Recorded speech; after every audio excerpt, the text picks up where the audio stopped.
बिस्मिल्लाहिर्रहमानिर्रहीम। शुरू अल्लाह के नाम जो बड़ा मेहरबान और रहम करने वाला है। अस्सलाम वालेकुम। मैं असलम राय आपसे मुखातब हूँ और सबसे पहले गुजारिश ये कि आप मेरे हैरत कदा चैनल को सब्सक्राइब करने के साथ साथ इसकी जो तारीखी वीडियोज़ हैं उनको लाइक और शेयर भी करें। गुज़श्ता वीडियोज़ में हमने सुल्तान नूरुद्दीन जंगी के हालात का सिलसिला जारी रखते हुए उनके आखिरी दौर में जो बगावतें हुई थी या हबीश का जो मार्का हुआ था उसमें और आखिर में जो है हरान का मार्का हमने जाना। अब इसी सिलसिला को हम आगे बढ़ाएंगे। सिलसिला यहाँ से शुरू होता है कि आलम इस्लाम के इस अजीम सुल्तान को एक बहुत बड़ी शहादत हासिल हुई। सुल्तान नूरुद्दीन जंगी बड़ा आबद और शब बेदारी करने वाला शख्स था। रात का काफ़ी हिस्सा वो इबादत में गुजारता था। पहला ऐसा गुजारने के बाद वो थोड़ी देर के लिए आराम करता था, फिर तहज्जुद के लिए उठता था, उसके बाद फिर तस्बीह और इबादत में मसरूफ़ रहता था। सन 1120 की रात बड़ी आम थी। सुल्तान इबादत करने के बाद दुरूद शरीफ पढ़ने के बाद जब लेटा सोया तो ख्वाब में उसे 3 बार हुजूर जो है वो दिखाई दिए। हुजूर नूरुद्दीन जंगी को मुखातब करते हुए कहते थे, नूरुद्दीन उठ, मुझे इन 2 आदमी जो है ये शरपसंदी कर रहे हैं, उठ और इनका इस्तेसाल कर। ये 3 बार हुजूर ने जब कहा तो नूरुद्दीन जंगी के बदन में आग लग गई। वो रात को रोता रहा और यही कहता रहा कि मेरे होते हुए मेरा जान, मेरा माल, मेरी औलाद सब पर कुर्बान मेरे होते हुए अगर हुजूर को कोई जो है इस तरह की तंगी हो तो मेरा जीना जो है हराम है। चुनाचे दूसरे दिन उसने तैयारी की। सरकर्दा लोगों को उसने साथ लिया, एक बहुत बड़ा खजाना घोड़ों पर लादा और मदीना का रुख किया। मदीना का सफ़र अमूमन दमश्क से 20 से 25 दिन के दरमियान तय होता है और सुल्तान नूरुद्दीन जंगी उस वक्त इतने जज्बे में था कि 16वें दिन वो मदीना पहुंचा। मदीना पहुंचते ही सुल्तान ने मदीना के अंदर दाखिल होने वाले और बाहर निकलने वाले रास्ते सारे बंद करवा दिए और शहर में ऐलान कर दिया कि आज सबका खाना जो है पूरे शहर का सुल्तान के साथ हो। चुनाचे सब लोग खाना खाने के लिए आए सुल्तान की दावत में। एक एक का जो है जायज़ा लिया सुल्तान में, लेकिन उनमें वो 2 अशख़ास नहीं थे जिन्हें हुजूर ने ख्वाब में इशारा करके बताया था कि इनके अज़ियत से बचाओ। सुल्तान बड़ा परेशान हुआ कि सारा शहर हो गया है, बंदे इनमें वो नहीं हैं जो हुजूर ने दिखाए। आपने शहर के सरकर्दा लोगों को बुलाया, पूछा क्या मदीना के सारे लोग आ गए हैं खाना खाने या कोई रह भी गया है? तो लोगों ने कहा जी मदीना के सारे लोग तो खाना खाने आ गए हैं, लेकिन 2 शख्स ऐसे हैं जो गैर मुल्की हैं, वो यहाँ हमा वक्त मसरूफ़ रहते हैं इबादत में और इसके अलावा ज़्यादा मिलते जुलते नहीं। सुल्तान ने कहा उनको बुलाओ।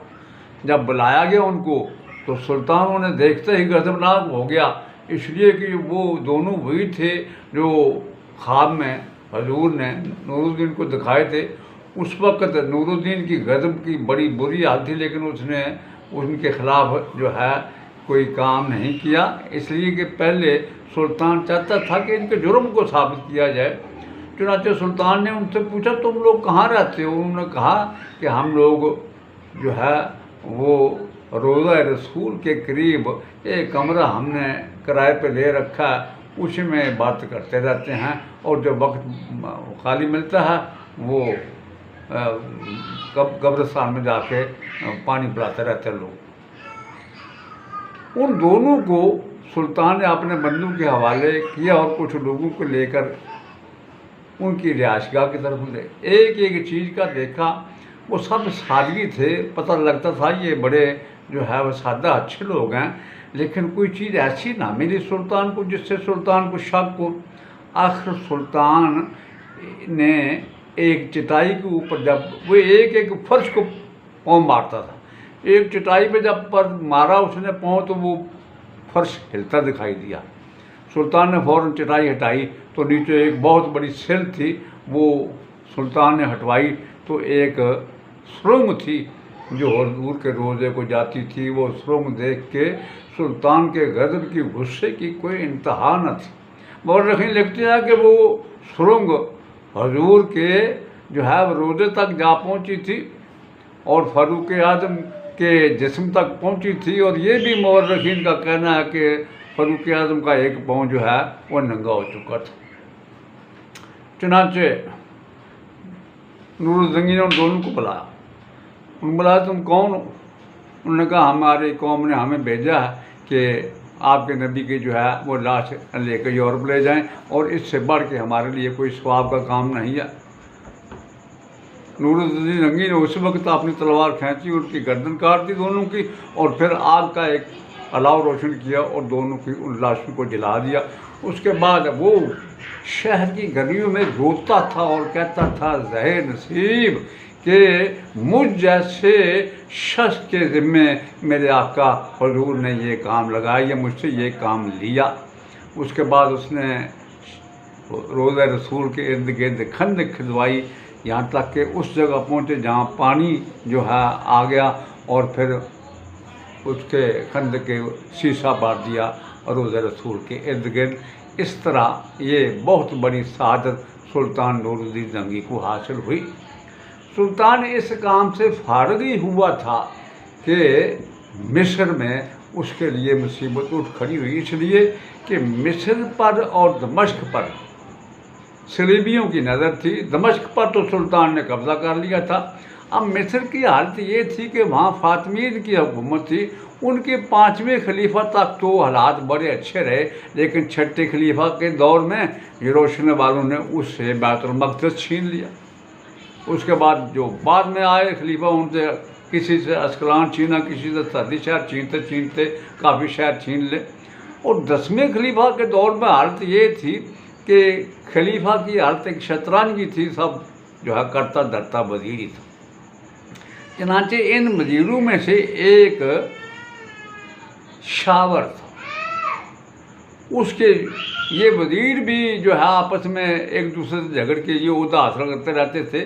शावर के ख़िलाफ़ एक शख्स ज़रगाम उठा, उसने यरूशलेम के बादशाह से मदद मांगी। यरूशलेम का बादशाह बारडून उस वक्त मर चुका था और उसका भाई अमूरी जो है वो बारडून की जगह यरूशलेम का बादशाह बन चुका था। चुनांचे ज़रगाम उनकी मदद से, यरूशलेम की मदद से शावर के ख़िलाफ़ हरकत में आया। शावर को शिकस्त दी, शावर शाम की तरफ भाग गया। उसकी गैर मौजूदगी में ज़रगाम ने उसके बेटे बेटी को मौत के घाट उतार दिया और जो 60-70 किस्म के सरदार थे जो उसके हाथ में थे उनको भी तय कर दी। अब शावर मरता गिरता पड़ता फटे कपड़ों के साथ सुल्तान नूरुज़्ज़ंगी की खिदमत में हाजिर हुआ और सारे हालात बताए और ये भी कहा कि अगर यही हालात है तो सलीबी जो है वो मिस्र पर कब्ज़ा कर लेंगे। और सुल्तान किसी सूरत नहीं चाहता था कि सलीबी मिस्र पर जो है वो कब्ज़ा कर लें। चुनांचे सुल्तान ने 2000 का एक लश्कर तैयार किया। असदुद्दीन शेरशाह को जो है वो सलार बनाया और साथ ही उसके अच्छे अच्छे सलार के अलावा सलाउद्दीन को भी भेजा। अब ये 2000 का लश्कर जब वहाँ पहुँचता है तो जो वज़ीर आज़म ज़रगाम होता है वो एक बहुत बड़ा लश्कर लेके सामने आता है, लेकिन असदुद्दीन और सलाउद्दीन उसे बदतरीन शिकस्त देते हैं और शावर की जो हालत है वो बहाल कर देते हैं। अब शावर के साथ सुल्तान ने ये वादा किया था कि जो जंग के खराजात हैं वो तुम पूरे करोगे और जितना अर्सा हालात ठीक नहीं होते मेरा लश्कर वहाँ क़याम करेगा और उसके क़याम के खर्चे भी तो ज़िम्मे होंगे और मिस्र की आमदनी का तीसरा हिस्सा जो है वो तुम शिरकों के हवाले करो। अब जब उसके सारे काम सही हो गए तो उसने इन शराइत को मानने से इनकार कर दिया और कायरा के अंदर मशहूर हो गया, दरवाजे बंद कर दिए। अब ये सूरत हाल जब देखी असदुद्दीन ने तो उसने सलाउद्दीन को तो बलबीर शहर की तरफ भेजा ताकि वहाँ रहे और ख़ुद मालिया जमा करने के लिए इधर उधर फैल गया ताकि लश्कर का खर्चा चले। इस दौरान शावर ने ये बेगैरती की कि उसने अपनी मदद के लिए यरूशलेम के बादशाह को तलब कर लिया। चुनांचे जब यरूशलेम का बहुत बड़ा लश्कर ले आया तो देखा शेर को ने कि बलबीस में मेरा भतीजा पड़ा हुआ है, उसके पास तो खासा बड़ा लश्कर भी नहीं है, बाकी लश्कर मेरे पास है। वो कारा से निकल के बलबीस की तरफ गया और दोनों चाचा भतीजा शहर के अंदर मशहूर हो गए। अब सलेबियों ने और शावर ने पूरी कोशिश की कि जो है ये कला फतह करके इन दोनों चचा भतीजा को गिरफ्तार करें। उधर सुल्तान नूरुद्दीन को जंगी को खबर हो गई कि मेरे दोनों सलार मशहूर हैं और सलीबियों ने और शावर ने बदतहमती करके उन्हें मशहूर कर लिया। चुनांचे वो एकदम हरकत में आया और अपने लश्कर के साथ जो है यरूशलेम के कलम को और शहरों को फतह करना शुरू कर दिया। पहले उसने हारम का रुख किया। हारम की जो है हिफाजत के लिए अंताकिया का बादशाह जो है हीमन, तराबलस का बादशाह रीमन और जो है जोसलीन दोम जो मर गया था उसका बेटा जोसलीन थोइम आया एक बहुत बड़ा लश्कर लेके। इसके अलावा यूरोप के और मकामी जो ड्यूक थे बड़े बड़े सलार आए। ये जंग हुई, सुल्तान ने बदतर ने शिकस्त दी। अंताकिया के बादशाह को भी, तराबलस के बादशाह को भी, जोसलीन सारस को भी, बड़े बड़े ड्यूकों को सुल्तान ने गिरफ्तार कर ली। ये काम करने के बाद सुल्तान ने फिर आओ देखा ना ताओ यरूशलेम की हदूद में दाखिल हुआ और उनका जो शहर था तबरिया वो भी फतह कर लिया। अब जो मुआसरा कर रखा था अमूरी ने सुल्तान का और सलाहुद्दीन का, उसने जब देखा कि सुल्तान तो मेरे इलाकों में आन घुसा है तो वो बड़ा फिक्रमंद हुआ। उसने कहा कि ये मैं इधर ही मुआसरा रखूँगा कि ये ना हो पीछे नूरुद्दीन मेरे सारे इलाकों पर काबिज हो जाए। चुनाचे उसने जो है असदुद्दीन शेर को से सुलह की गुफ्तगू की। चुनाचे सुलह की गुफ्तगू हुई और ये तय पाया कि दोनों फरीकैन यानी यरूशलेम का बादशाह वापस चला जाए यरूशलेम और असदुद्दीन और जो है अपना सलाहुद्दीन ये भी वापस चले जाए। ये तय पाने के बाद दोनों फरीक अपने अपने इलाकों को चले गए। उसके बाद जो है सुल्तान ने फिर ज़रब लगाई इन पर। मनतीरा जो है शहर और कला फतह कर लिया और इनका यरूशलेम वालों का। इसके बाद मिस्र के हालात फिर ख़राब हुए। मिस्र की कमज़ोरी का यरूशलेम के बादशाह अमूरी को पता चल गया था कि इनके पास कोई लश्कर नहीं, अगर मैं हमला करूं ना तो मिस्र पर मैं काबिज हो सकता हूं। उसके इन इरादों की खबर फिर सुल्तान को होगी। सुल्तान ने फिर 2000 का एक लश्कर जो है वो मिस्र भेजा। चुनाचे शावर ने जब देखा कि जो है शेर को और सलाहुद्दीन फिर एक लश्कर लेके आ रहे हैं तो उसने फिर अमूरी को तलब कर लिया। अब 2000 के लश्कर के सामने जो है शावर का भी लश्कर था और अमूरी का भी लगभग 6000 तो सिर्फ शावर का था। अब ये सूरत हाल देखते हुए शेर को ने फैसला किया कि हमें क्या करना चाहिए। हम प्रदेश में आए। कुछ सलारों ने कहा कि हमें दरियाए नील को पार करके वापस का रुख करना चाहिए। इस मौका पर 2 सलार डट के, एक सलाहुद्दीन और दूसरे का नाम बरगश। उनने कहा हम वापस नहीं जाएंगे, यही मरना है सब कुछ और इनसे मुकाबला करेंगे और इनसे हार नहीं मानेंगे। चुनाचे जब वो मुतहदा लश्कर आया तो इस बार शेर को ने एक तब्दीली की। वस्ती हिस्से में उसने अपने भतीजे सलाहुद्दीन को रखा, एक साइड पे खुद रहा और दूसरी तरफ जो है बरगोश को रखा। इस जंग में सलाहुद्दीन ने वो कारहाय नुमाया दिए कि 2000 के लश्कर ने मुतहदा लश्कर को बदतरीन शिकस्त दी। शिकस्त देने के बाद फरीकैन में हुआ कि सुलह हो जानी चाहिए। चुनांचे फिर सुलह हुई। शावर ने जो पिछली रकम रहती थी वो भी शेर को दी और शेर को वापस चला गया।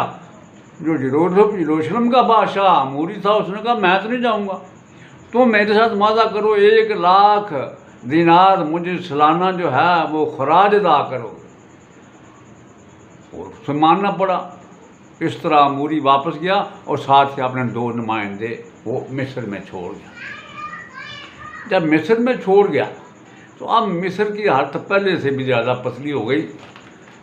अज़दुद्दीन उस वक़्त जो है फातिमी खलीफा था मिस्र में, उसने जब देखा कि अब सलीबी मिस्र पर काबज़ ही होने वाले हैं तो उसने रोने के अंदाज में एक बड़ा रिक्कत अमेज़ खत सुल्तान नूरुद्दीन को लिखा। साथ ही जो लोग थे कुछ सरकर्दा, उन्होंने भी खतूत भेजे नूरुद्दीन को कि सिर्फ आप हैं इस वक्त जो मिस्र को बचा सकते हैं, वरना बड़ी बुरी हालत है। सुल्तान ने इस बार 6000 का लश्कर दिया दोनों चचा भतीजा को, शेरको को और सलाउद्दीन को, और उन्हें मिस्र की तरफ भेजा। अब उनसे पहले यरूशलेम का बादशाह अमूरी पहुंच चुका था और उसने काहिरा का मुआसरा कर लिया था। उसे जब खबर हुई कि इस बार जो है शेर को और सलाउद्दीन 6000 के लश्कर लेके आ रहे हैं, पहले हम 2000 पर काबू नहीं पा सके, तो वो मुआसरा छोड़ के भाग गया। जब वो भाग गया तो ये दोनों चचा भतीजा मिस्र पहुँचे काहिरा में। अब शावर ये सियासत करने लगा कि किसी तरह ये शेर को और सलाउद्दीन को और इनके जो सरकर्दा सलार हैं इनको मरवा दिया जाए। उसने ये जो है तरकीब बनाई कि इनको खाने पे बुलाऊंगा और इनका या तो गिरफ्तार कर लूँगा या खात्मा कर दूँगा। अब इस बात की खबर शावर के बेटे को हो गई। उसने कहा मेरे बाप अगर ये काम तुमने किया तो मैं इस काम से पहले शेरको को जो है वो जाके इतला कर दूँगा। अब वो रुक गया, लेकिन ये खबर पहुँच गई सलाउद्दीन तक भी।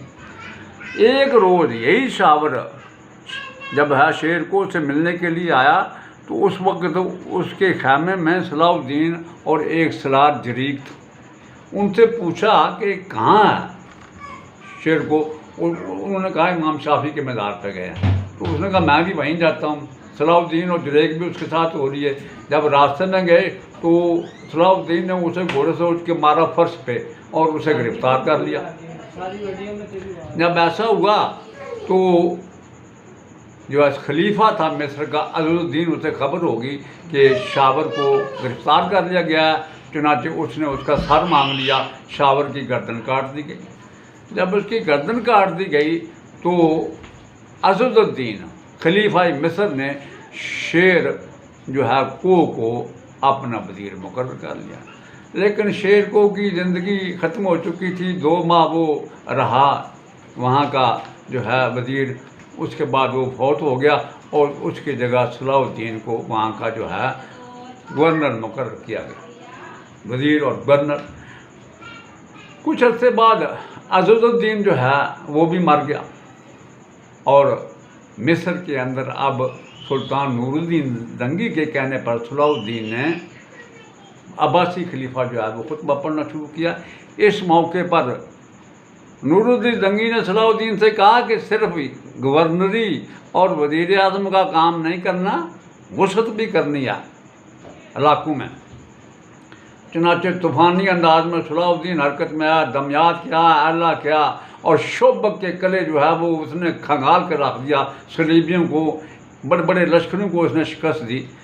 ये वसत उसने पैदा कर ली थी। इतनी दौरान यमन में जो है हालात ख़राब हो गए। यमन का जो पहला हुक्मरान था वो उसके यहाँ अब्बासी खलीफा का खुतबा चलता था तो एक शख्स ने बगावत कर दी जो खारजी था, हुकूमत पर कब्ज़ा कर लिया। अपने नाम का खुतबा उसने जारी कर दिया और साथ ही यरूशलेम के बादशाह अमूरी से रब्ता कायम किया और कहा कि एक तरफ से मैं हमलावर होता हूँ, दूसरी तरफ से तुम हमलावर हो और मिस्र को फतह करके बांट लेते हैं। ये मामला जब तक हो गया सुल्तान को भी अपना इसको सलाउद्दीन को भी इसकी खबर होगी। चुनाचे सलाउद्दीन ने एक तरफ अमूरी को शिकस्त दी, दूसरी तरफ यमन वालों को बदतरीन शिकस्त दे के यमन पर भी कब्ज़ा कर लिया। यमन की फतह की खबर जब सुल्तान नूरुद्दीन जंगी को हुई तो उसने बड़े खुशी का इज़हार किया सलाउद्दीन की कारकर्दगी पर। सलाउद्दीन ने यमन के अंदर अब्बासी खलीफा का खुतबा जारी किया।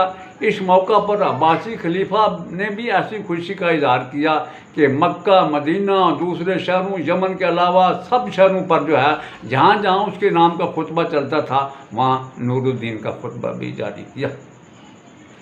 अब सन जो है 569 में ईद के बाद सुल्तान के गले में कुछ खराबी हुई, जो खन्नाक बढ़ गया। बढ़ते बढ़ते बढ़ते उसने बड़ी जो है ख़तरनाक सूरत इख्तियार कर ली और सुल्तान नूरुद्दीन जंगी जो है वो दमिश्क में फौत हो गया। दमिश्क में ही आपको दफन किया गया और आपके मरने पर लोग सड़कों पे आके रोते थे, दहाड़े मार के, हर घर में शोक फैल गया था।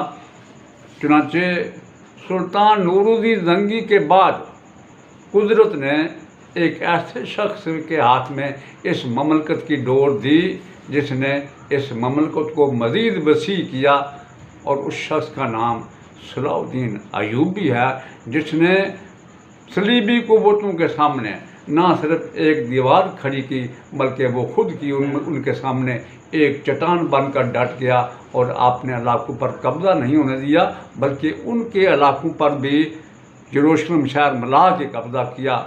यहाँ सुल्तान नूरुद्दीन जंगी के हालात ख़त्म हुए। जो है ये सुल्तान नूरुद्दीन जंगी पे मेरी किताब है, मज़ीद जो है तफसील जो है आप इसे पढ़ के जो हासिल कर सकते हैं। और इसके बाद हम इंशाअल्लाह ताला अच्छे अच्छे प्रोग्राम जो है ला रहे हैं आपके सामने, जो आपकी नॉलेज में इजाफे के अलावा आपकी दिलचस्पी के भी बायस बनेंगे। साथ ही मैं जाते जाते ये भी गुजारिश करूं कि मेरे इस चैनल हैरत करदा को सब्सक्राइब करने के साथ साथ इसकी वीडियो को लाइक और शेयर भी करें। अल्लाह आपका हामी और नासर हो। अस्सलाम वालेकुम।